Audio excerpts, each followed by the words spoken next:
2020లో Trump అధికారం కోల్పోయిన తర్వాత అనేక కేసులు ఆయన్ను చుట్టుముట్టాయి. అందులో ఈ కేసే ప్రధానమైంది. చాలా కాలం పాటు కోర్టులో ఈ కేసు నలుగుతూ వచ్చింది.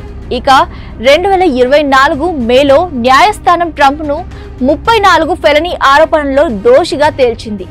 ఇక మాజీ అధ్యక్షుడు క్రిమినల్ కేసులో దోషిగా తేలడం అమెరికా రాజకీయాల్లో పెద్ద సంచలనంగా మారింది. ఇలా జరిగిన తొలి సందర్భం కూడా ఇదే.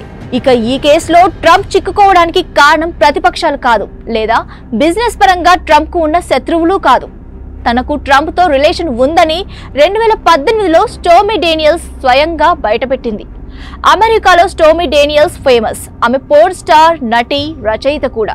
ఈ విషయాన్ని గోప్యంగా ఉంచడానికే 2016లో ట్రంప్ భారీగా మనీ చెల్లించారని ఆమె చెప్పడం నాడు పెను ప్రకంపనలు రేపింది.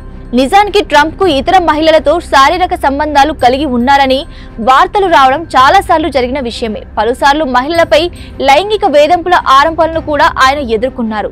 జెసికా లీడ్స్ అనే మహిళ 1980లో ఒక విమానంలో ట్రంప్ తనను అసభ్యంగా తాకారని ఆరోపించింది. ట్రంప్ తనను లైంగికంగా వేధించారని పలు సందర్భాల్లో చెప్పారు.